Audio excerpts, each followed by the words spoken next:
Hey Oh, guys. hey Nick, how you doing? Well, doing good. Welcome to another countercultural sexuality. Hey, where the heck is Steve? Where's the Sandman at? Uh-oh. Did he drop out? Uh-oh. Okay. Here. Let me see if I can't go find him. Steve, the Sandman.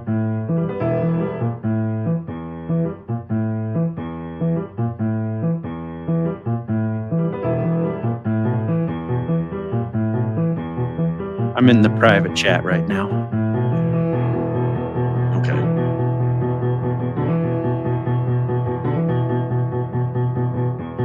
Boomer.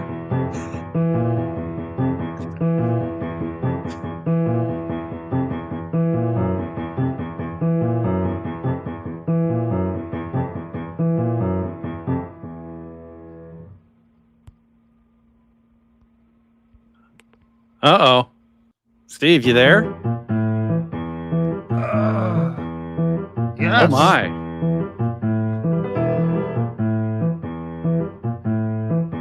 You got dressed? Well, it's going to be my funeral, right? Uh-oh. Your funeral, huh? What are we doing? Shouldn't every man be well dressed for his funeral? Yeah, they should. Okay, so here. See, I really am. I do know how to wear a suit. I like the threads there, guy. Those are pretty nice looking. Mm-hmm. Hey, yeah, It's a I can guy. dress well. It's even a Burberry suit. So, Steve, Yeah. do you exist? Is that really you? Have you been in the red? How long do you think you've been in the red pill? No, you're just a fake, right? Oh, 2008, 2009. Okay. I started lurking. Then I started commenting. Then I did a couple guest posts. Then I changed my moniker. And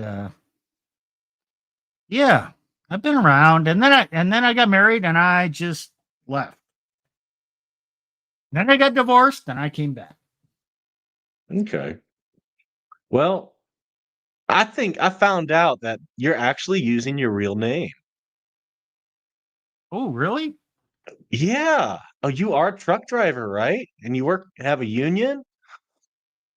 Well, yeah, I'm a Teamster. Yeah.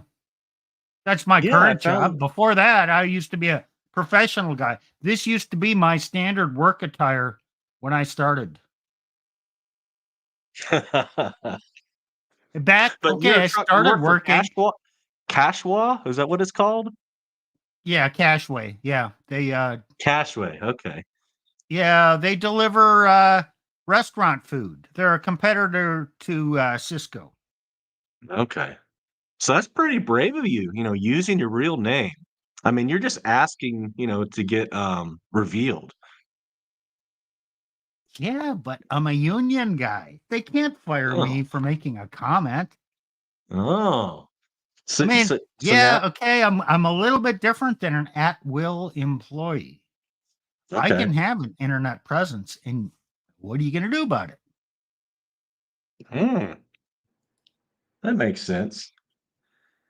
So who Oh, were you before Steve Sandman as your official name? Well, I started out commenting as CSPB. And where were you So commenting at? In the Manosphere, oh, Red Pill? Manosphere, yeah. Okay. Couple blogs. I mean, this is 2008, 2009. I hung out a lot at the Spearhead and The Alty's Spearhead. Okay. Christian traditional Christianity blog. Those are my two main places. And then the Spearhead kind of went away.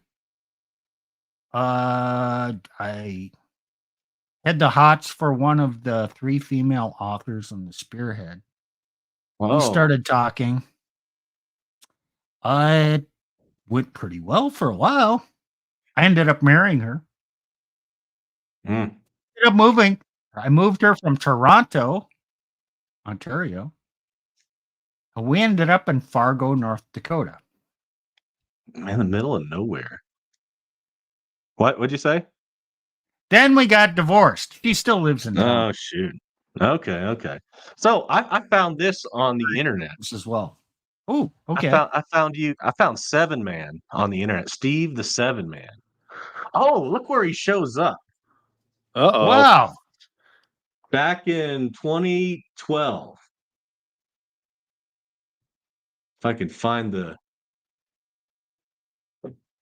Control F doesn't work on this screen for some reason, but you'll find him. There he is. Oh, there. What? Seven you, Man right there. Here, I gotta blow it up. Yep. There's the magnifier. Zoom in. There you go. Nope. You show up on the Rational Mail on Rollo Tomasi's website in Yeah. 12 years ago. I mean, this is not the first thing I found of you, but we're talking about Red Pill, and he's the he's been called the godfather of the Red Pill. So that's a good place to start, don't you think? Seven Man. So you Sure. are Seven Man. Why did you choose the name Seven Man?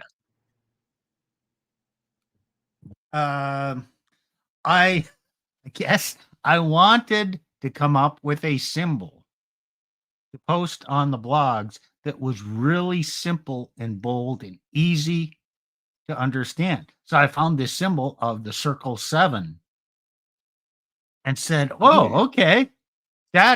Everybody had square symbols. I wanted a round one and I wanted to be so distinctive. So, what name can I come up with that relates to that I guess thumbnail? What do you call that? The avatar, the Avatar, yeah. Avatar, yeah. Yeah, Plutarch would know that. well, okay, guys. Let's be just for a little bit of historical background for those watching. When he's commenting here, this is the height of old school Facebook. We're only a few years removed from Facebook being only for colleges. Yeah, I got on there when it was only for colleges back in, it was like 2000. That was like 2007. 2000, I think they finally stopped the college only thing in like 2008 or 9. Yeah, that's when So this would be like 4 years after that. But I mean, think old school Facebook with the blue bar, and you could, I don't know if you all remember, but you could poke people. The I poke remember button. that. And you can find little gifts and stuff, little emojis. So I want to tell you something else. Scroll back up to the top. How many comments were on? Well, no. How many comments were on Rollo's? Oh, down. 30 comments. 30 comments. Oh man, 30 comments. That's nothing. Yeah. That's nothing. You'd get on some of these and there would be 150 to 200 comments. And people were commenting all day long. And you always had your favorite people that you wanted to listen to their stuff. So how do you process through all this information? Well, you kind of go looking for the avatars of the people you want to listen to. So it made perfect sense to have a very recognizable avatar. Okay. That's not the only place I found you. What's this? America's collapse causing depression in males. Who's Captain Capitalism? Cappy? Oh, is that Cappy? Damn, so Aaron Clary. Oh, here's your other moniker right here. I gotta zoom in. Right here. Is that you? That is me. Sounds like me too. There is too much realism in this post. It will result in cognitive paralysis for over 80% of men and 99% of women.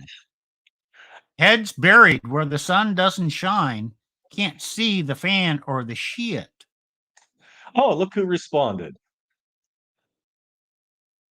Okay, you got to. Oh, Who responded to you back in oh, the that's day? Aaron. Yeah. I was engaging with Aaron. Wow. Yeah. With So I Cappy. was noticed, I guess. Yeah, you were around. And this is back in 2011, April 2011, CCSB.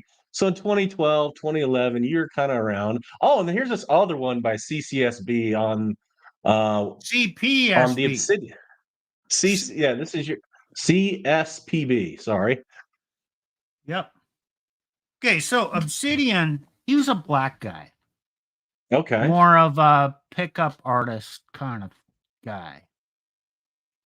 And yeah, this is a example of when I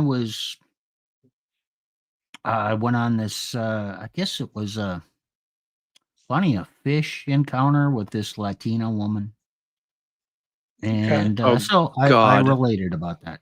Plenty of Fish. I remember Plenty of Fish. I could tell you stories from my Plenty of Fish dates. Oh, God. So yeah, I met up with a couple women. Didn't get laid by either one of them, but yeah, I wrote an article on that. Okay. That's in March 22nd, 2011. Okay. Oh, look what we got here. You're on the Hawaiian Libertarian. Better blow it up. Oh, if I can find you on here. Oh, I'm using the Edge here, and I'm not very good with Microsoft Edge. Somebody says something Oh, about 7-man this commenting. one, you got to scroll down to Lena S. Okay. There's only 19 comments. I'll find it. I think. What's the title? No, I guess it's a different one. Oh, there I we have a go. different. Kanoe Golf. Maybe. Here we go. I'll zoom in more.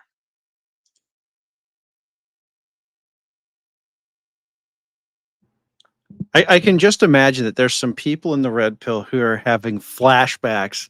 Maybe not all of them happy flashbacks to their dealings with Steve.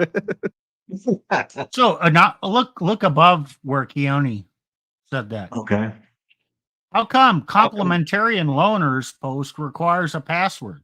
Well, that was the blog that Lena. Well, she was gone by CL at that time. Okay. It was her blog, and then I came on, and that was our blog after that. We were co-authors. Okay. Oh, here you are again. Except not as CSPB, but a 7-man. Right. On Cappy again, with Cappy. I Okay, gotta yeah. find it. Oh, yeah, I There we think go. you went 7-man. There you go. There's C- CL. CL See all said, this? "Oh, There you go. See the connecting the dots. yeah.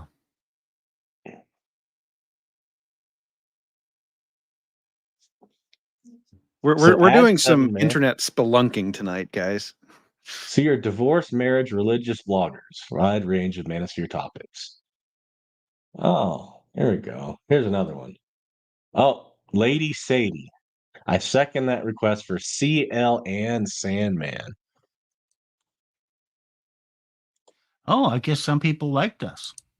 Yeah. Oh, then you're on this, the decline of the church. 7-man. There you go. Modern women are. Oh, here we go.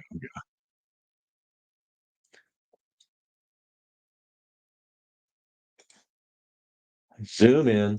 There you go. 7-man on the Alpha Game Plan blog spot. 7-man said, I invite all to read and comment. And it's this link here. I'm going to see if it works. What That happened? doesn't go anywhere. Where'd all your stuff go? Well, we ended the blog, and then we took it off WordPress, and then my wife decided, yeah, let's just petition the Wayback Machine to delete it, and they actually did. Why did you delete it? Yeah, she wanted to delete it because she didn't want that history up there. Oh, this is after things went south. No, wait. No. This is before we got married, actually. A long Okay. time ago. We just wanted to, leave that behind and move on. Okay.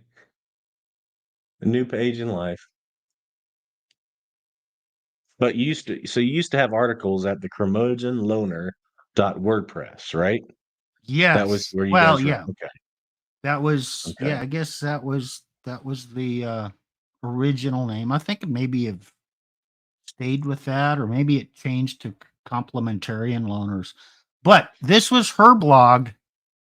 She started the blog before we got together. Okay. And then that's why it changed from Curmudgeon Loner to Complementarian Loners, because now there was two of us. So it was still Oh. CL. Hey, So Steve. she Okay. yeah. I got a question for you from the comments. I'll throw it up here. Yeah. When did Sandman fully swallow the red pill? Oh, I would say 2008, 2009, maybe 2010, before I met my second wife and got married. Let me bring up something. Okay. Can All I right. share a screen? Yeah, I'll just remove mine real See. quick. There you go. Now you can add yours. Yep. Okay. Lena S. This is my ex-wife. So this kind of speaks to was I red pill? Oop, where did it go? You gotta scroll up a little bit. There you go. Okay. Oh. So was I stupid to get married? Well, in retrospect, yes. But we're all looking for a good woman. So here's what she said. Let me read this. I'm just going to disagree on lust. It took me forever to learn this one, and Seven Man gave me the simple explanation of the difference between lust and strong desire. Lust is the will to use someone else. It is utilitarian and separate from love. Desire is more of a full sexual urge that isn't totally self-centered. It's wanting unity with the other rather than solely gratifying a sexual urge, but includes that gratification in the process. Lust is a sin. Therefore, there cannot be good lust any more than there can be good covetousness or good gluttony. She talks about eros and other stuff. Okay, so she was an intelligent woman. She was learning from me. We got along well together. She was articulate. There's not a lot of emotion in here. Yeah, she understood. And then then she's responding to Sarah's daughter. Do you agree that if a wife can rule her husband, her desire for him will diminish? She says definitely. She was satisfied with their kind of intimacy they share, taking care of their children. Yeesh, wowee. I doubt that she was really satisfied, but that's the hamster talking. It's a way around having to admit that she doesn't find her husband attractive. Yet she knows it and he knows it. The old ticking time bomb there. Gee, does that sound like red pill? Does this sound like a woman understands the red pill? And That's then straight out of Go red pill. responds to her.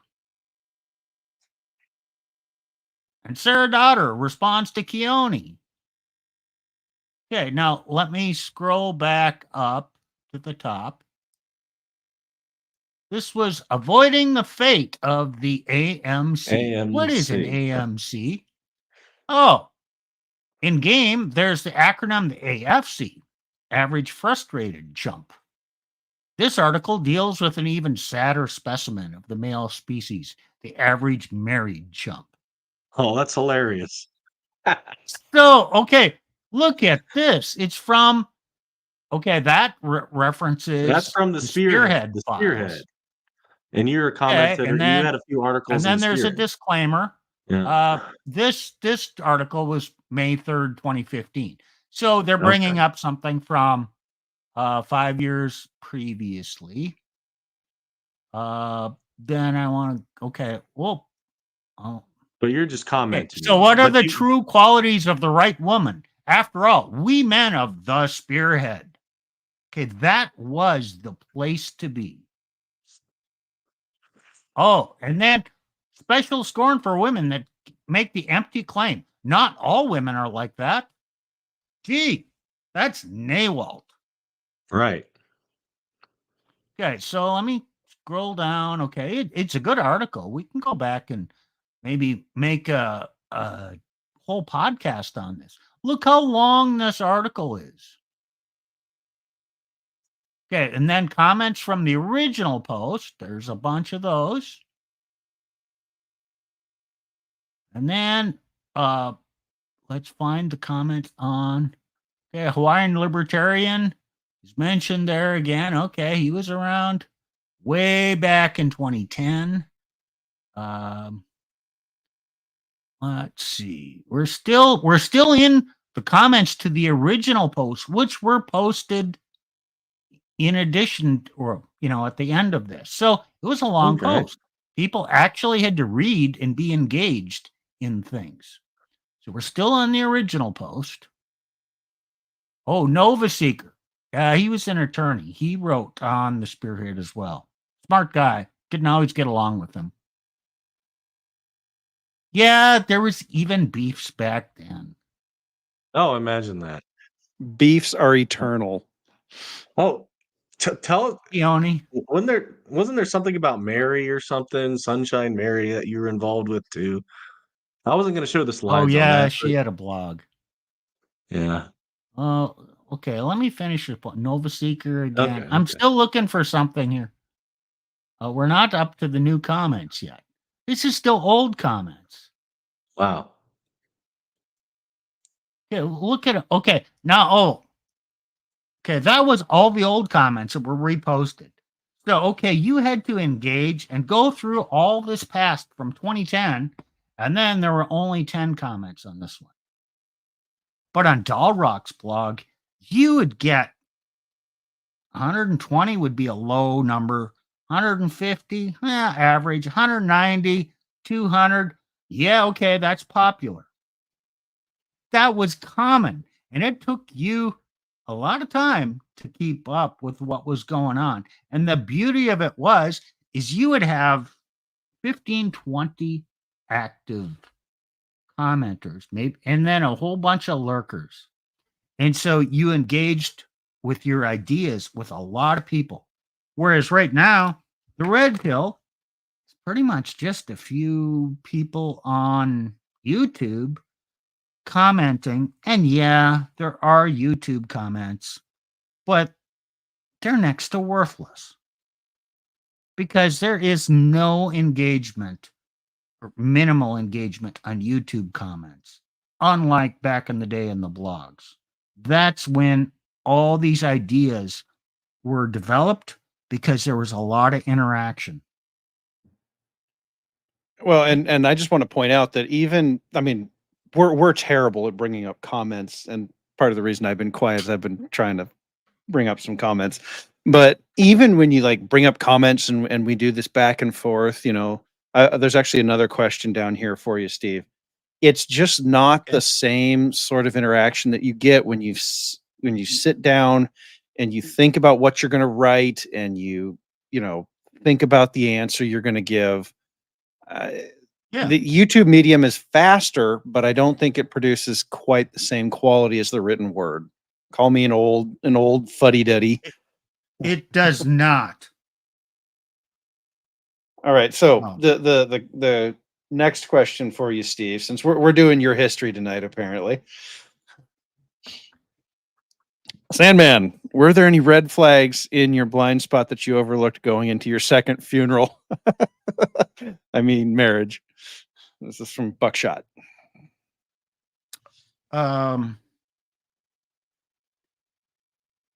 Yeah, I guess we tried to be honest with each other, and she was giving me honest answers.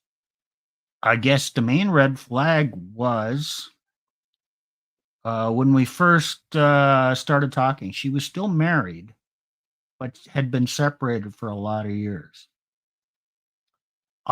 Single mother, living in Toronto,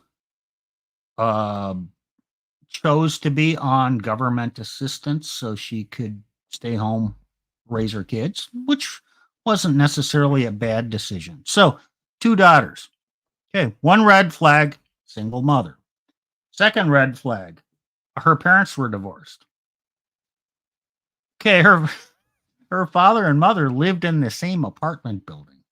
Her father lived right below her. Her mother lived I don't remember, in the same building someplace. So, yeah, there were some issues there, family issues, but single mother issues, Steve, I would guess. Yeah. I'm going to add another red flag to that. Canadian. Okay. And it's not just to make a joke at Canadians' expense. I was listening to a comedian. He was U.S. He married a Canadian woman. He did not leave the United States because there's an international arrest warrant out for him from the RCMP, because when they got divorced, the Canadian law states that alimony is given not at the level of the man's current income, but at the level of the income at the time of the divorce. And so he ended up owing her like $13,000 a month. And when his comedy career got wrecked through the divorce, which is expected, he couldn't make that much money. And so he basically defaulted on the alimony payments. And the Canadian government had issued an arrest warrant out for him on that. So do not marry a Canadian woman. It is a legal and financial disaster if she ever decides she wants to leave you.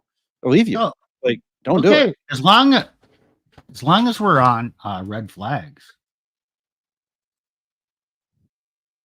let's put this one up here. Uh-oh. Gotta zoom it. Yeah. And scroll down a little bit. Okay. From August 26, 2012. CL. Read this. I love the second picture, the black and white. I kind of get stuck looking at it for a while. When Seven Man puts his hands on my face, I just melt. Sigh. A man has a lot of power in his hands and how he touches. He feels the strength of his hands when he handles her roughly, but also his gentle but firm touch. She might as well be clay in his hands. She will want to honor him as some kind of creator who has made her what she is, pliable and malleable. So do you think she was into me? A little bit. Yeah. Do you think I had a little bit of game going on here? Mm-hmm. Well, the evidence speaks for itself. Women, that's what we call genuine desire in modern red pill parlance. So, okay. I thought I was making a good choice. And it really was a pretty good marriage until it wasn't. And it came out of the blue. I mean, there was no arguing and fighting. It was great. And that's why I've had to refine my theory of what can go wrong and why it can go wrong. So We'll get into it. The married red pill. So I'm gonna put something on the I'm gonna present. I'm gonna add my thing to the stage. There you go. And then we can load shoes comments. Okay. What does Shu have to see? Oh, look, were you on Dalrock in 2012? Well, of course I was. Yeah. Oh, who was also there in 2012? Oh, hi, Shu. Nice to see you. Who else? Well, who else was? Shu was in there in 2012. Oh. Shu Tai.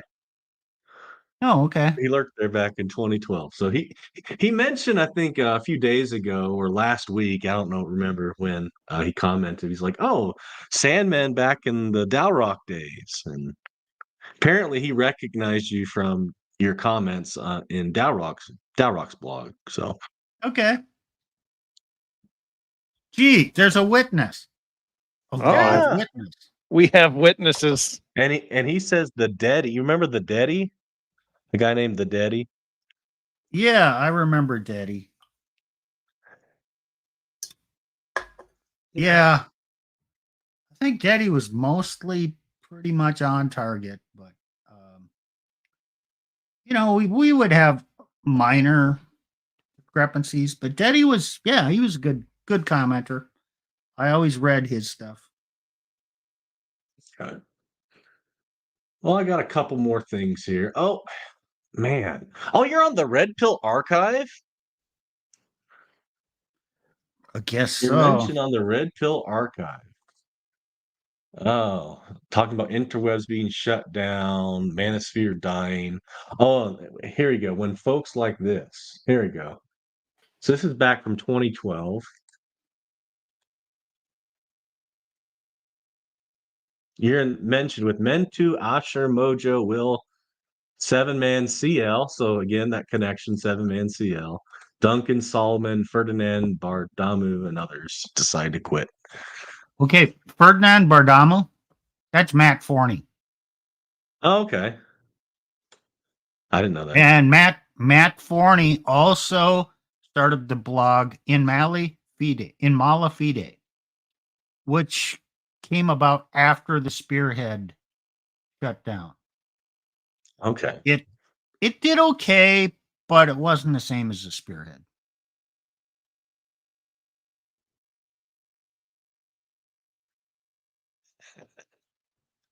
Okay, Colonel Buckshot has a question here.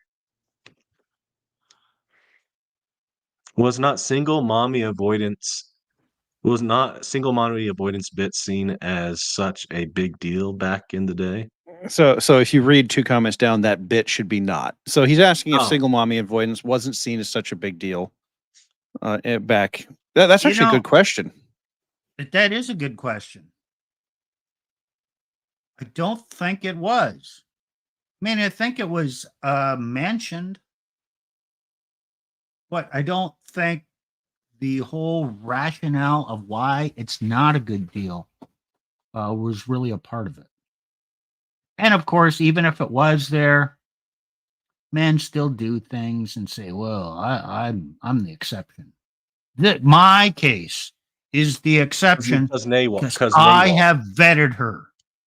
And I know it's a problem.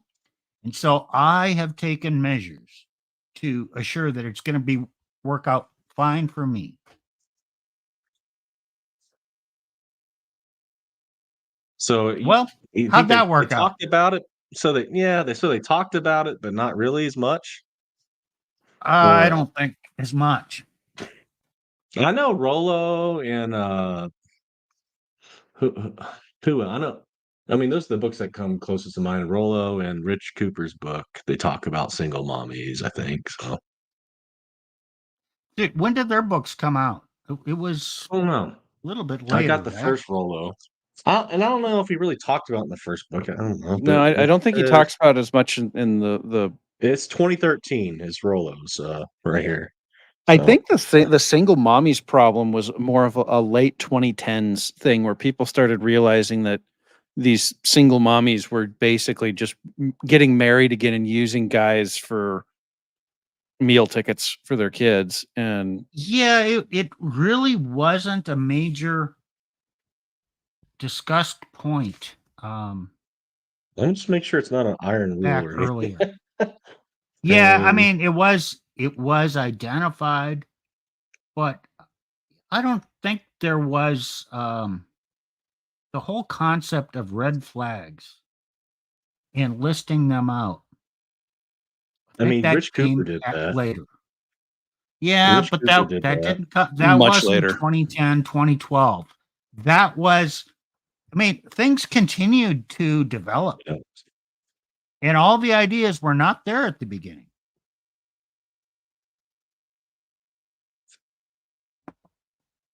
But there Yeah. are a lot of Tr- ideas there in the beginning that we've lost that we need to go back and capture and talk about again. Because this is the foundational stuff. Our memory isn't perfect, right? So sometimes My stuff my gets memory isn't lost. perfect either. Right. And to I mean, for me, there were a few years there where I was not paying attention to red pill at all. I had I had gone through a divorce. I was paying attention.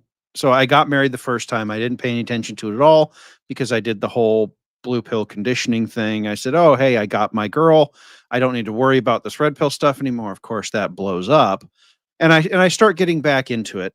But I was also at the same time I was focusing heavily on my career. So for about 5 years there, I wasn't really paying attention to it until 2018, and it had changed quite a bit from when I was reading it back in '08, 2010, that kind of stuff. And that's so for me that's why I don't know exactly where the single mommy stuff started coming in, but I know that it was not there when I was reading in 2008, 2010, and it was very much there in 2018. So that's the best I can give you.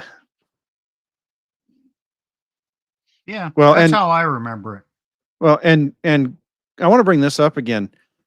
They are, yes, they are, but now we're starting to see a move, and I don't know that I've mentally grappled with this enough, but there's now a move to say yes, red pill moms are sorry, single moms are a red flag, but that's what you're going to get, guys. So you might as well just figure out how to deal with them. And I'm sitting here going, I don't know a lot of guys who are going to be willing to do that, knowing that they're No, just going to get dragged through divorce court again no, after making no. connections with these kids. It's like you can Hell say no. it, Mm-mm. but I don't see guys lining up to do it. I mean, if you want to say, oh, just use single mommies as toys, okay, but to get with them long term, there's nothing in the law that I would say to suggest doing it. So I'm probably the guy who can talk on that, why it doesn't work. Because, okay, my second divorce was nasty. False accusations and everything. But religious woman or a woman in the church who wants to be seen as religious, Catholic. Therefore, divorce is not an option unless you come up with the nuclear option. False accusations. Yeah. And my belief is false accusations in the Catholic Church are not typically, and I have no data for this, they're not typically, oh, he abused me. That's not enough. In the They have, evangelical church, it is. in the evangelical church, it is. In the Catholic Church, you got to go, no, he had some bad inclinations about kids. No proof is necessary. Okay, there are different Right. kinds of silver bullet divorce. Okay, so what causes a good woman? I'll say that. What causes a good woman to do that? It's unaddressed guilt. So IPA. Yeah. And it's not. I mean, there What's are IPA again? infidelity, promiscuity, and abortion. Okay, Okay. that's a catch-all. maybe she wasn't overly promiscuous. Uh, maybe she wasn't. Uh, there was no infidelity, but maybe there was. Okay, before she was Christian Catholic, you don't know. Could there be something there? Yeah, I have my suspicions. Abortion. Was there abortion there? I don't think so, but there is something else that's related to that. You took some activity or did something that threatened the pregnancy or your pregnancy. You had a premature birth because of something you did or some substance you took, and now you're trying to hide it. Hide it, so you're not responsible. Okay, it's guilt. Okay, can I prove anything? No. Do I have my suspicions? Yes. Unresolved guilt will cause a woman to do unforeseen things. And okay, especially a single mother. Okay, you are not the boss of my kids. She'll say that. So you've lost your authority. And a woman, for all kinds of reasons, will accuse a man of being a bad man to project her guilt on him and blame him Yep. for her past mistakes. In this case, well, you got a high functioning autistic daughter with emotional control problems and whatnot. Could it be because she was many weeks premature and the developmental problems because of that, and the drugs that were pumped into her prior to birth and all that stuff? Or could it be that I did something bad? Which is easier to understand? Man, bad. I mean, there are all kinds of reasons. So my second marriage, yeah, that's officially 7 years from marriage to divorce. But she was in Canada and she had to move down to the U.S. So we had to do the fiance's visa. And I think it took us 4 years to get that done. And she'd previously been in the U.S.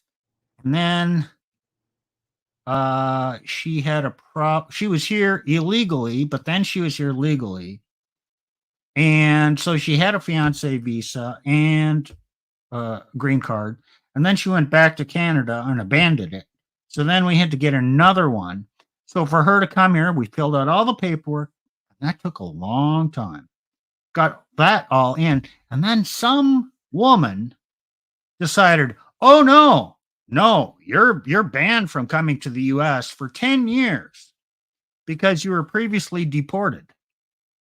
Wait, you're deported, then you had a green card, so you were legally here, and now because of that 10-year gap, yeah, it made no sense. But of course, a woman in the government made that decision. And so is anybody going to reverse that decision? No. So we had to wait another, I don't know, 9 months or whatever till the expiration. And then she came here. Okay.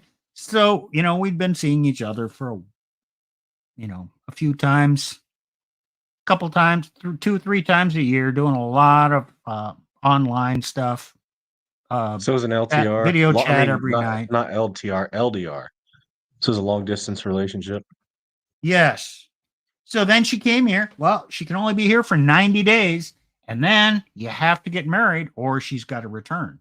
So even though we both talked about not needing a legal marriage, just having a covenantal marriage through God, well, that was not an option. It wouldn't work. You're right. You know about that, right, Plutarch?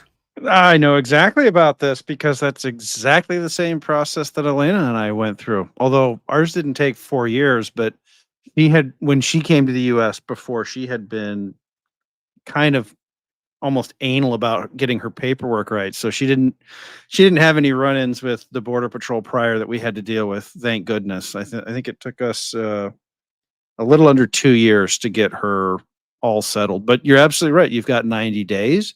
You don't, and we talked, and I told her after my prior marriage that, look, I don't need to get married in the traditional sense. If it wasn't for the fact that I need that marriage certificate to get you into the country, I probably wouldn't do it. Because look, I had read all the red pill stuff from many years ago. I knew what the problems could be of that, and when it happened to me the first time, I was thinking to myself, "Oh, I dodged a bullet."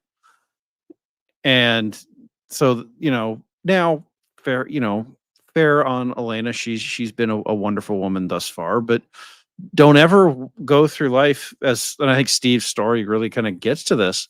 Don't ever go through life thinking that even a good woman is going to stay good. Yeah, and it's interesting we're talking about the woman and staying good. And Steve, you said that she didn't have anything to do with your blog going away, or that was a mutual decision. Well, see, she'd moved to the U.S. I don't think we were married yet. When did you get married? You know what? We'd been together so long that I don't even remember. It was 2000. Let's see, 24. It was probably 8 years ago. 2016, 2015. Okay. When you're together for a while and it's your second marriage, and it's a formality, the date does not stick with your. It sticks with Elena. I have to hear about it every year. Mm-hmm. So anyway, we were no longer needed to blog because now we were living in the same house, and we'd kind of shut it down. And so, okay, time to just move on with our lives and shut down the blog. And then she wanted to even have the history of that removed from the Wayback Machine. So she petitioned them, and it was actually removed. Because that's what they're talking about here. And I don't know much about Lena, but I did read This is back in like 2013 or something. I did read Seven Man's blog before it went out a couple years back. It might be 2015, but yeah. That's on the Free Northern. Yeah. See, I've been reading Matt since his IMF in Malafide days. Okay. Okay, so, this whole thing, it's like a tapestry. You go back, you kind of have to know who the people are, what the sites are, but it's all intertwined, and you see different names, and they're all in the same paragraph. And LGR was Laura Grace Robbins, and she had a blog, and her and Lena were friends, and yeah, she left. She shut down her blog. Was a good traditional wife by all appearances. But then she got divorced, and before she got divorced, she hooked up with another guy in the manosphere. That didn't work. And then he pawned her off on someone else, and she got married to someone else, and then she got pregnant, and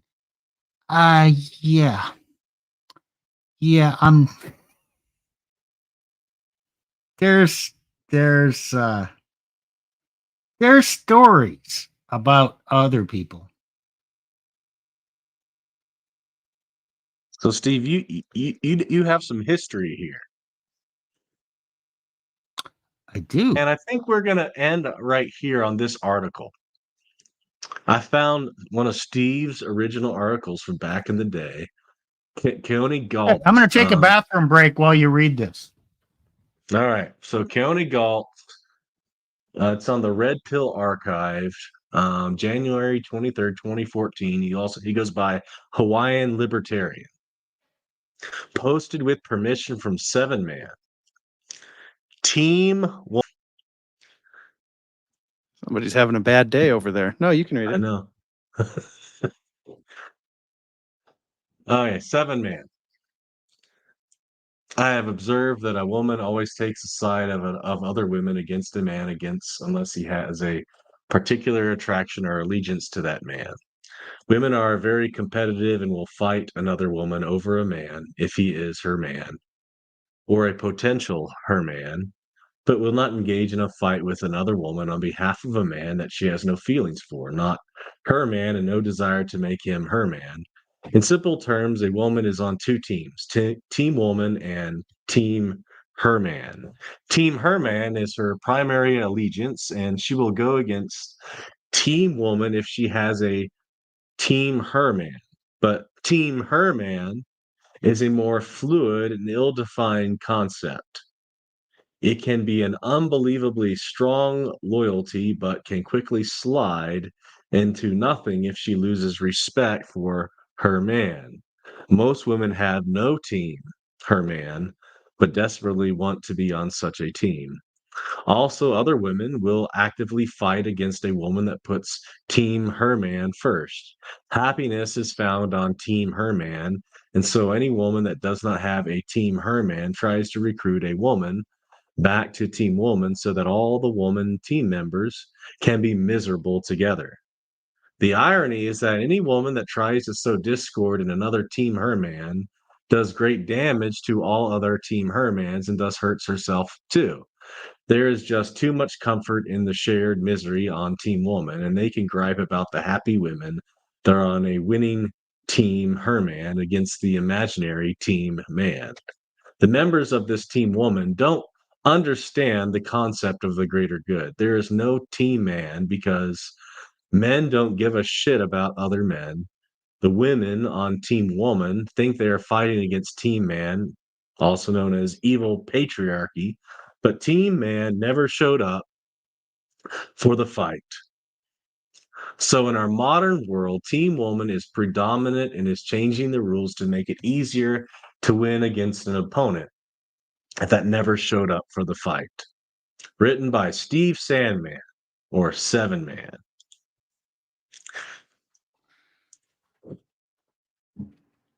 Well, there's some good ideas in here. I like the idea that, you know, Team Man doesn't exist. And I think the Red Pill has roundly expounded on that in the intervening years since this was written.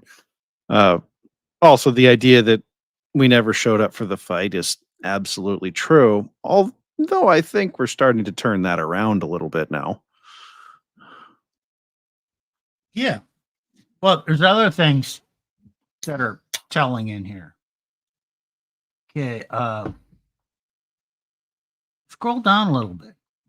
All right. On that. Okay. Woman. Okay. This. But Team Herman is a more fluid and ill-defined concept. It can be unbelievably strong loyalty, but can quickly slide into nothing if she loses her respect for her man. Gee, what was our previous stream about? Which one specifically? Oh, the four horsemen of John divorce. Gottman? Yep. No, we talked about respect and contempt. Yes. Yes, contempt. She loses respect and replaces it with contempt. It's all over, boys. You're done. And it ain't never coming back. I think that's where we disagreed with a little bit with Gottman. I don't think there's once respect is gone, it is gone forever. Pretty much. Then she's going to go look for another man to join, to find another man to devote herself to get back on a Team Her Man. Meanwhile, she's also going to be destroying other women and recruiting them back to Team Woman.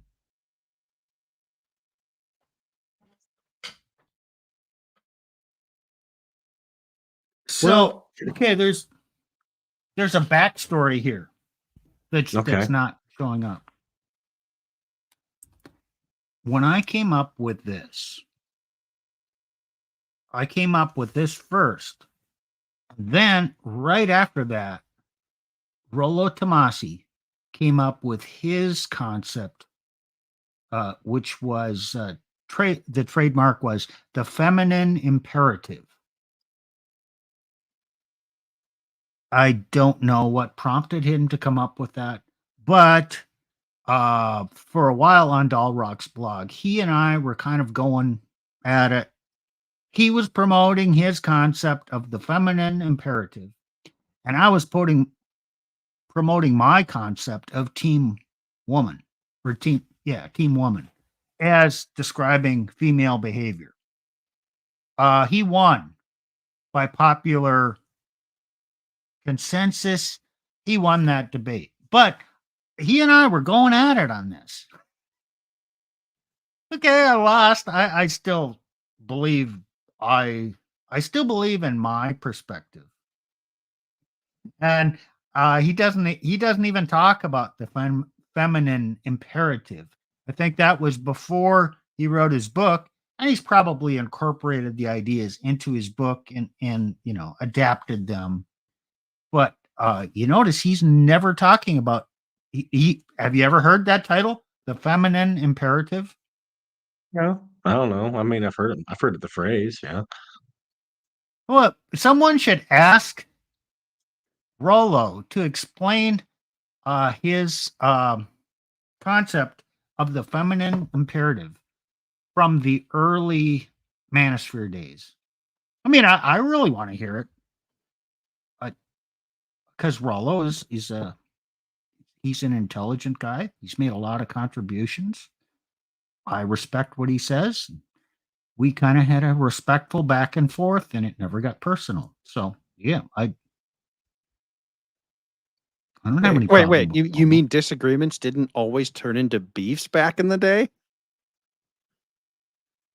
No, only half the time. And then, if it became a beef, alliances go away and then they come back, and people form different alliances, but then they may be back later. Yeah, it could get heated, but a lot of times they were resolved.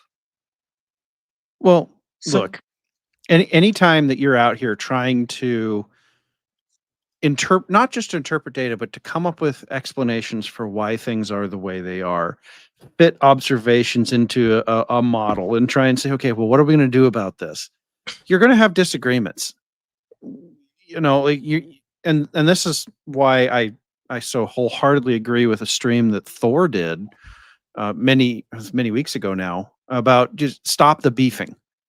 It's like, learn how to disagree without turning it into this emotional swamp. We are the red pill. We're supposed to be the rational, logical men who are out there trying to help other men, not just with women, but living in a good, logical, rational life that can be better for them than the AFC, the average frustrated chump. Right. And you're not going to do that if you're constantly throwing turds at each other.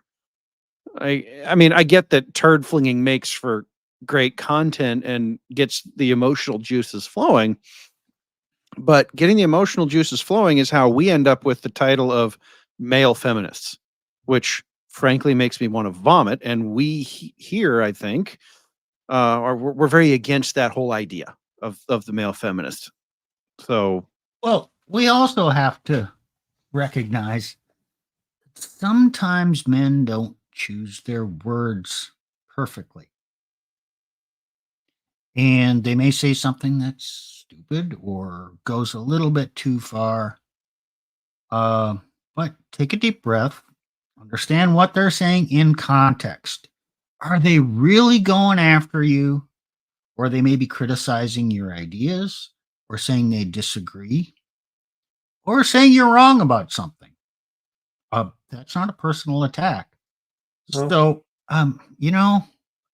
just take it in context and don't turn it into something greater than it is, because we all misspeak. Even men are guilty of misunderstanding and miscommunication at times. Have a little grace. Yeah. Well, is there anything else you want to talk about your article real quick, Steve?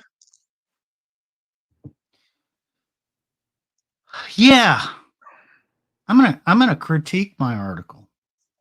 Ooh, this should be we don't fun. have to do it. Okay. Is there a particular point you want me to scroll to? No, Okay. I'll just scroll to the top. I mean, well, you kind of had the part. Okay, the man. Okay. Okay, when the woman loses respect. Okay, so that was back right here. Yeah. Okay, that is the key. So,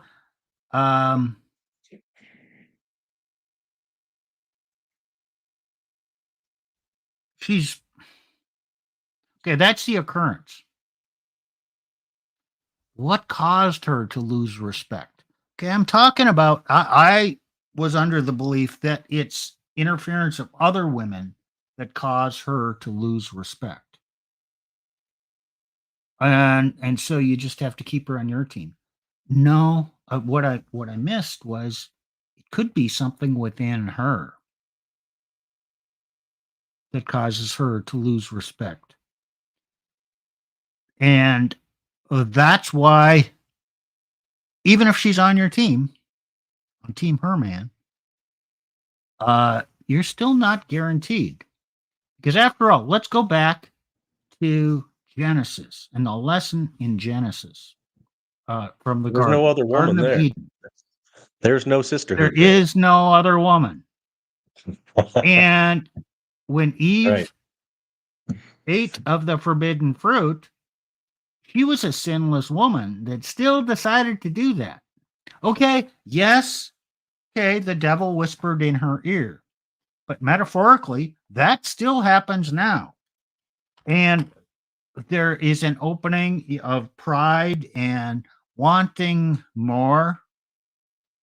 So whatever it is, there's something within a woman that may cause her to listen to the devil on her shoulder and rebel. And that's why there's all this talk in the manosphere, in the red pill, about hypergamy. Oh, hypergamy is the answer why women do everything. Yeah, hypergamy exists. But what about rebellion? I mean, isn't, from a Christian perspective, isn't it just rebellion? And you don't even have to be Christian to understand. Yeah, rebellion. Is rebellion the same thing as hypergamy? No. No. Hypergamy might be a subsect, but it's kind of something different. So rebellion can happen, and it's something that a man really has no control over. He can pick the best woman, even if it was a good choice when he picked her. And rebellion can still happen. Now, that doesn't mean that there were no red flags. It doesn't mean it was a contributing perfect factors. choice. Or contributing factors like Team Woman. Team Woman could be a contributing factor. Right. It could be, but once she decides to rebel, and then she does that. Yeah. Yes, and then she will go talk to her friends, and then it's all Team Woman from then on. Yep. And all the other women will give her advice to destroy the marriage, hey, Steve. Destroy everything. Yeah. It sounds like you're talking about something that we discussed a couple episodes ago in the New Sophists Part 2. Women have agency. they're not slaves to their evo psych hypergamy. They're not slaves. They're not even slaves to rebellion. You don't have to rebel, and not all women do. Right? There's many different reasons why a woman would decide to leave a man. Okay. Some of them are even legitimate. Okay, if he's an abusive drunk, right? Okay, I think we can. Okay, but the point is, and I think and it sounds like what you're saying your article missed is the same mistake that we see people in the red pill making today. This belief Right. that women have no agency and that it's all up to the man and what he chooses to do, and that is what determines whether or not he will keep the woman or not. Like, she has no control over this. But I And think your point. Go ahead. I'll say, I don't think the people in the red pill would say they have no agency, but there's a problem to True. reduce it to causality of factors and Yeah. things that men can control. And then they forget you can't, this other person in this relationship has agency. Yes. Yeah, Sorry. well- Sorry if I tried to make it out like the red pill Right. says that women have no I agency. agree kind of with how Nick has articulated it. Yeah, I think Christians know women have agency because they have to decide to choose salvation and all that. But we still think, if I do everything right and, get married in the church and I'm generally a good man and generally she's a good woman. And then, I count on our vows and, I'm not beating her. I'm not a drunk. I'm not a deadbeat. I have a good job. I'm providing. We're religious enough because you can always be more religious. You can always go to church. Some of us guys don't always go to church every day or every Sunday. So I mean, you can fail in that, and you're never going to be perfect. But you believe if you're generally good enough, there shouldn't be a problem. But yeah, there still can be a problem, and it can come out of nowhere, or Nothing at all. or affiliation with other women, or Mhm. there is all kinds of ways. Or the dude gets fat. They can lose genuine burning desire. Oh, sure. It's not to Sure. say that men have no input into this, no influence. Look, Right. as men, We you don't make your absolutely decision. right. You absolutely have influence in how she views you. But I think the mistake is trying to take it too far, and because hypergamy, I think, in particular in the red pill, has become sort of shorthand for, well, that's just why she does it. It's almost like a cheap cop out. It's like a materialistic determinism. Right. And it's like, well, no, because and the problem with that logic is it turns back. Oh, well, I was just no longer met her hypergamous, desire. Well, Hypergamy is probably is the answer for a lot of divorces. oh, definitely, But including mine. Not all divorces are due to her hypergamy. Some could be due to her rebellion, which is not of a hypergamous nature. Some can be because the man got fat. And some could be because they got married while she was on artificial birth control, the hormonal contraception. And now when she goes off of that, her brain chemistry changes. He smells bad. I mean, ooh, turns her stomach. She doesn't want to be intimate with that man. He's just it. and she can't articulate it. Okay, there are all kinds of factors that lead to divorce, and I think it is a bit naive to attribute it all to hypergamy. Yeah, that's what I'm trying to get is hypergamy's kind of become a male cope almost. You know, it's like there's so much more to this. With my ex, I mean, the red flags were there for all to see, and I should have paid attention to them, and I didn't because blue pill programming is what it is. You don't But know. You don't know right, what you don't know. right, You're not and told these things. and the sad thing for me is I knew, but I had a competing program in my head that was from the church. You know, Oh yeah, that's true. Yeah. so guys, you can have competing programs running in your head, and I had to make a judgment call, and I made the wrong judgment call. I thought I was doing what the church told me was good and right. It was wrong, but that's a discussion for a different day. It's just try, and I think that's like what's interesting about this article is we can look back. This was written in 2012, Steve. Well, that's when I posted here. I might have written it a little earlier than that, but Oh, okay. 2011, 2012. Yeah. It says 2014, but that's from Canoe Galt. So okay, maybe it was carried 2014. over. It's carried over from Canoe Galt. Yeah. 2014. Yeah. Someplace back then. The original post of it is long gone. But this is my words that were recaptured here. And it was when it was fresh, so that's probably about the time. Okay, I got a comment from Thor that I got to put up here. Solve. Oh, yes, we are savages, by the way. Absolutely, Thor. Solve this by marrying more consorts. They will have more to keep them busy and out of these divorce problems. Adult men of high value should have 3 wives.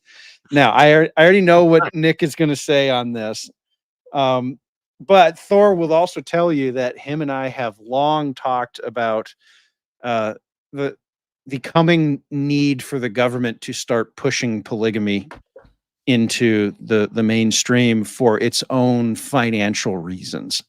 So, like, okay, he's being a little, he's being Thor. He's being himself, and I love it.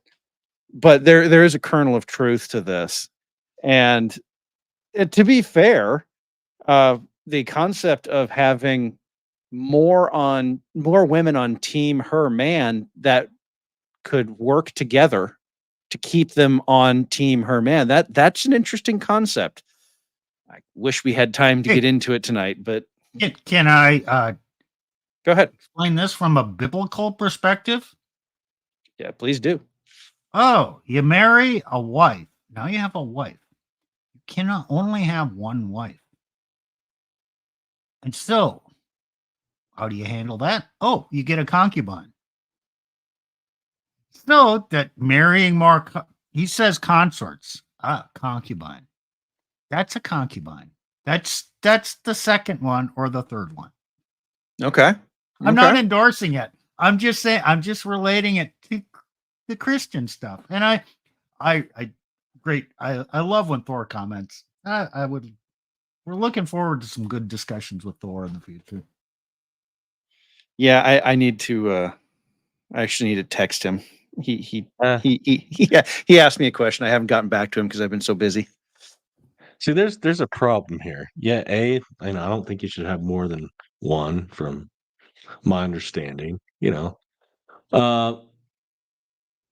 My religious understanding: creation, one man, one woman. Okay, Christ has one bride, the church. Sure. Okay,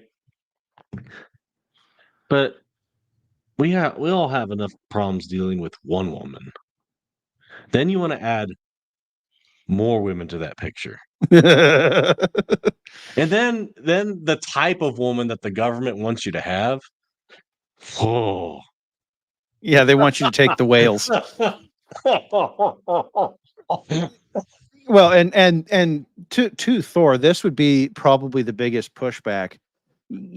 There are high value alpha dudes out there who are going to be able to take on more women, but I don't know that there's enough of them to meet the demand, because there's a lot of guys out there for whom we got to be honest with ourselves. Not all guys are going to be red pill alpha types, and even a lot of red pill guys are not going to be alpha types. Well, to be And for honest, them, and they more don't than want to one. deal with this. And why Yeah. would they want to deal with this? I'm kind of with So- Nick. Aside from the moral reasons, I just don't want to deal with more than one woman. That's enough for me. Now you get two women. Now, what if they start team womaning together against you? And then you got the bickering, who's on top, and she's going to rule her house and arrange things. Where's the other woman going to be? And then you fighting over resources. Just seems simpler if you have one woman. Ideally, that would be one woman for your entire life. Unfortunately, that doesn't seem to be It's not working out very well for me That's or not the for many current men. reality for a lot of men. Yeah, that's not the current reality for many men. There's ought and then there's is, and that's something. That's a problem that a lot of men they can't make that distinction.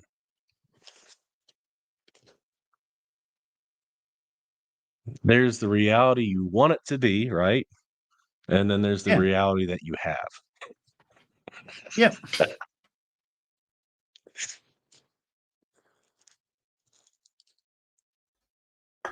I'm gonna remove this. It sounded like Plutarch had something he wanted to say. That, huh? No. Sorry. No, I was actually looking at something else right now. Okay. Yeah. No, it's. I think this is another case of is versus ought. Like, so, when I was talking about the polygamy stuff, I was actually talking about this with Elaine, and she hates this idea. Absolutely hates it. No shit.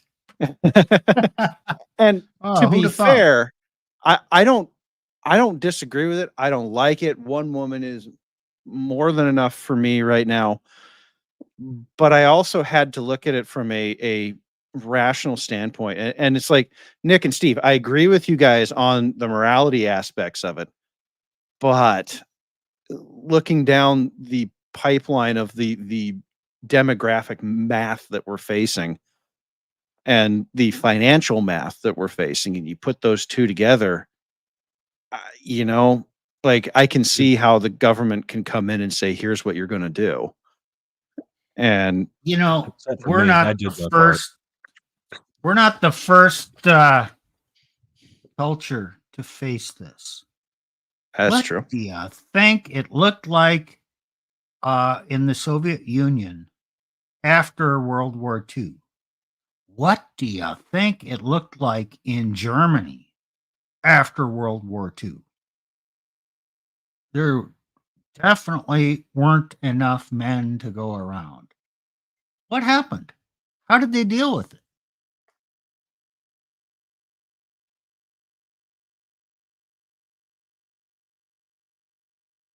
I don't have the answer there. So Yeah, I don't have the answer up either, but I don't have the answer either. But hey, there's been this is not the first time cultures dealt with this. Do you know the curious thing is their population rebounds pretty quickly. How does that happen?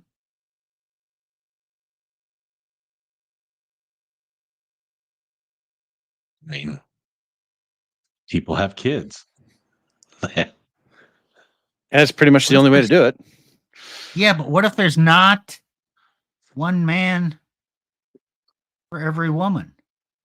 Then how does the population still rebound? Well, if there's fewer men than women, and the women aren't in the workforce in large numbers, the men are going to naturally receive large amounts of societal resources coming at them. You're in our modern terms, they'd be making a lot more money because their labor is scarce, and that makes it valuable. So it's from a pure economic standpoint, the men would be looking at it going, yeah, I can support 3 or 4 or however many women, because And the resources are there.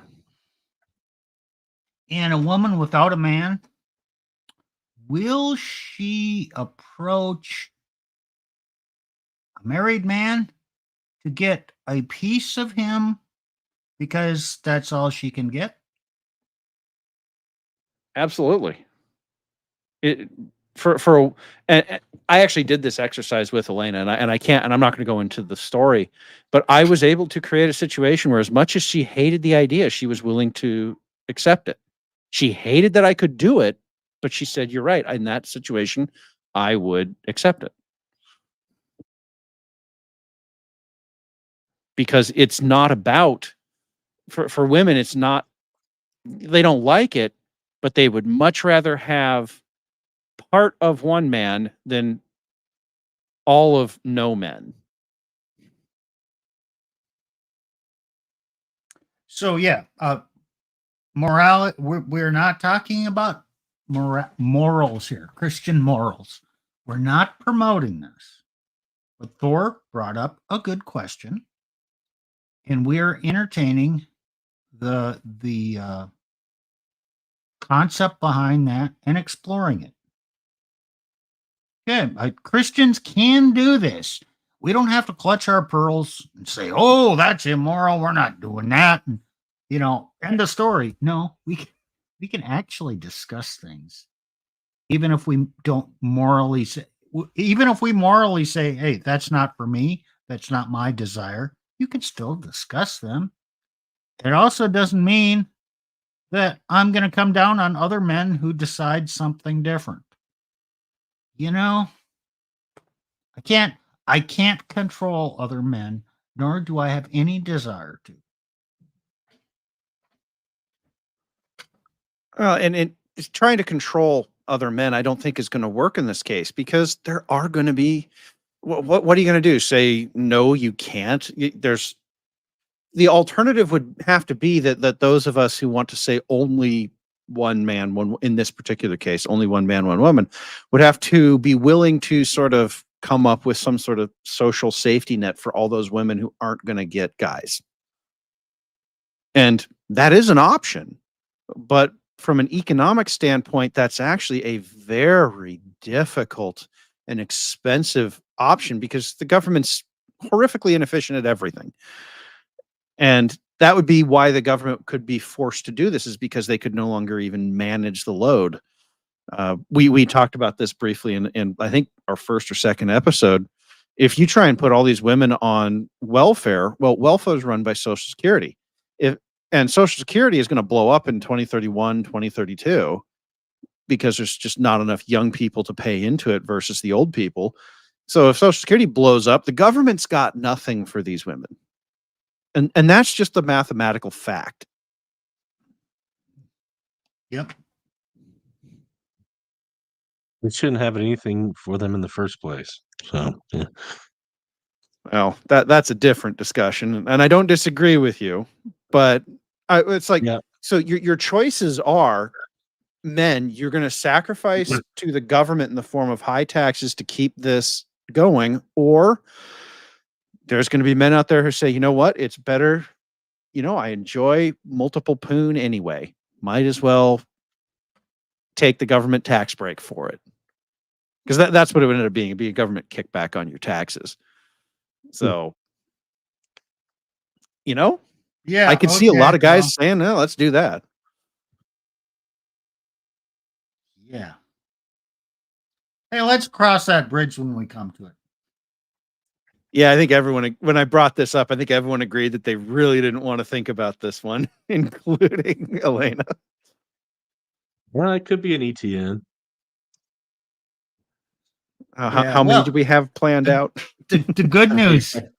I mean, Nick did a whole bunch of internet research on Sandman. And did he come up with stuff from back in the day? We didn't show most of it. And it's not my comments that are the focus. But there are a lot of good articles that we can go back and we can focus on. There is such a humongous amount of information back on the old blogs. For any YouTuber out there who wants content, just go back to the old blogs and you will find more content than you can deal with in a lifetime. You will find content for 2-3 days a week for the next 10 years. Just talk about it. Yeah. So, guys, now we know who Steve Sandman, 7-Man, or CSPB is. Steve Sandman. Isn't there a song about that Plutarch's wife has for us about Mr. Sandman? Oh no, here we go.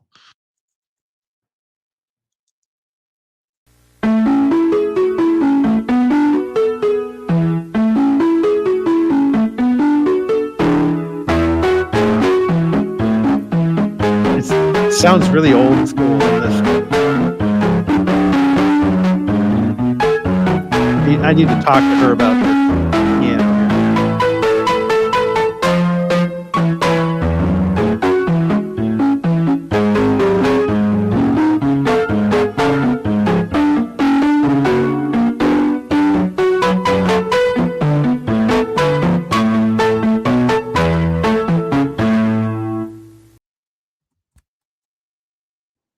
There you go. A little bit from the Cordettes there. Let me bring something up here. It's the ultimate red pill song.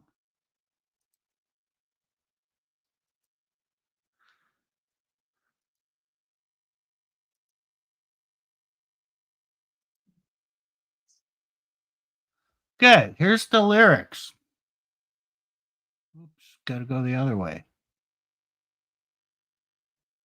Okay, Mr. Sandman, bring me a dream. Make him the cutest that I've ever seen. Give him 2 lips like roses and clover. Tell him that his lonesome nights are over. She doesn't have anybody to call her own. Okay. Now this one. Mr. Sandman, bring me a dream. Make him the cutest that I've ever seen. Okay, maybe says 666 man. Give him the word that I'm not a rover.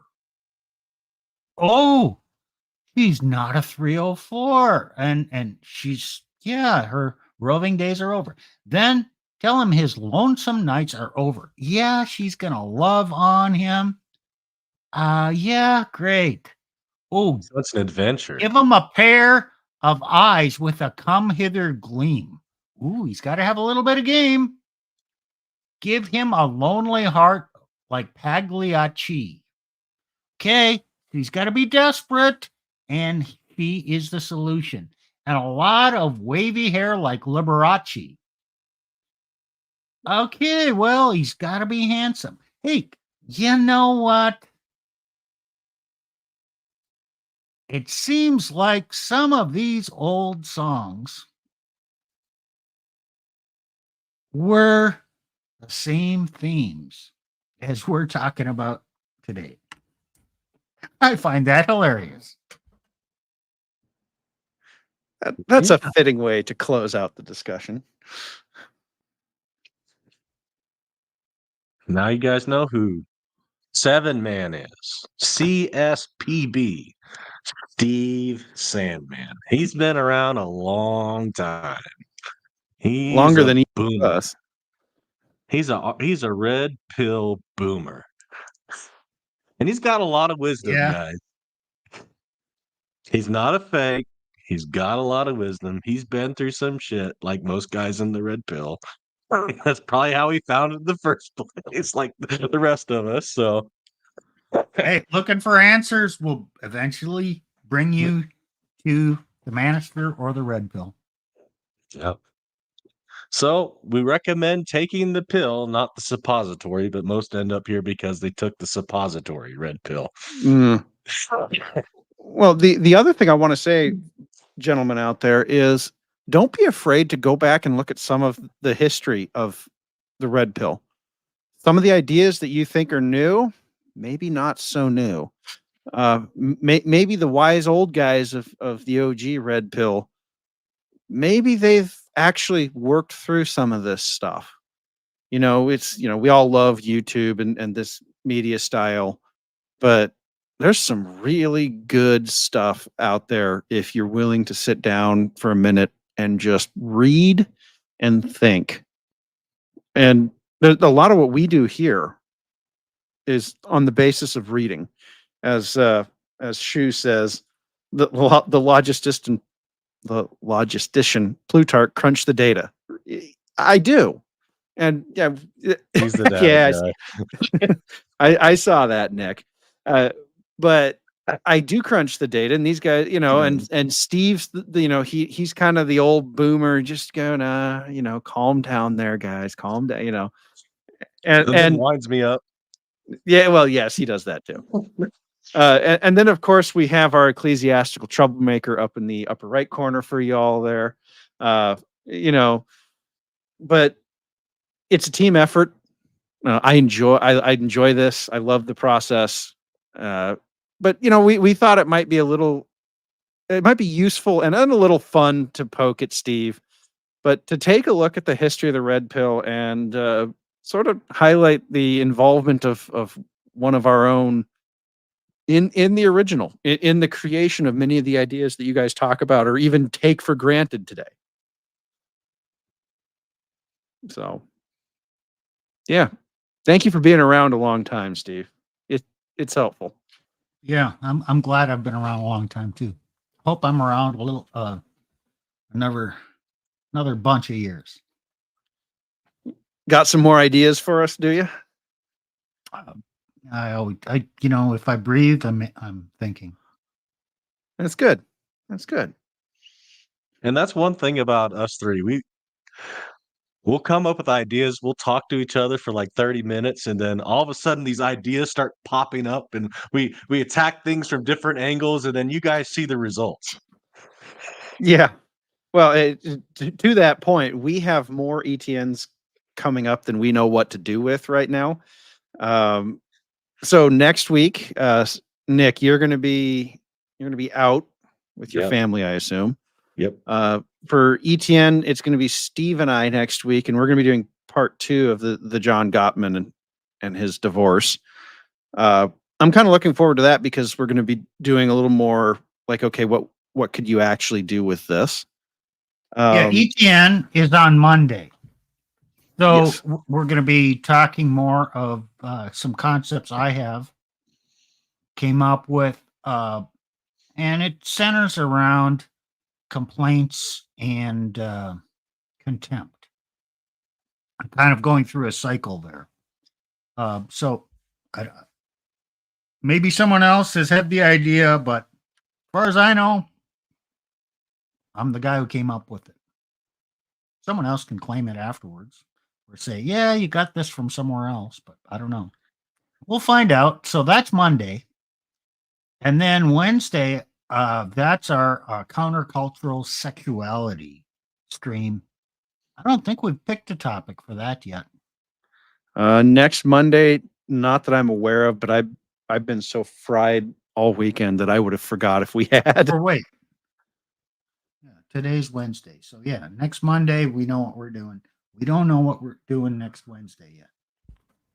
I do know that so George Bruno actually asked us to do a video on AI. And we're actually going to do that as a CCS, not next week, because I really want Nick's view on this. But so 2 Wednesdays from now, we're going to have a video on AI and specifically AI companionship. And Well, that'd be fun. I'll prepare for that. oh yeah, no, I think Nick is going to have quite a bit to say on this concept. So, but that was a request from George Bruno, and we do take requests. No, you don't have to be in the creator sphere to reach out to us. If you guys have ideas, you can leave comments. In fact, I think some of Shu's comments have triggered ideas and episodes. And then, yeah, I don't remember but we have ETNs for days coming out of some of the stuff we've been talking about. Oh, yes, I do know what 2 Mondays from now is, but I don't know that we want to announce that yet. I think that one's going to be another Oh, one, like really fun, at least for us. The community, you guys might find this an interesting idea, but don't think we're quite ready to talk about it yet. Don't want to give away the farm, Right. well, somebody really wants to share a video. Oh my goodness. Which video is it? What did she Look at the private chat. Oh, she wants to share. She redid the Cordettes as a very nice video in her usual style. So Okay. I think we could probably do her a solid and pull that up here. Y'all see that? No, it's not just. Oh, now it is. Oh. Yep, there we go. There we go. I'll hit play here for. To my channel. Today I'd like to play a beautiful song for our good friend Steve Sandman. Steve is like a father for me. I love talking to him and I enjoy having him on our shows. This piece is very difficult, guys. I just started working on it yesterday. It obviously needs more work, but let's see how it turns out. I hope that you enjoy it.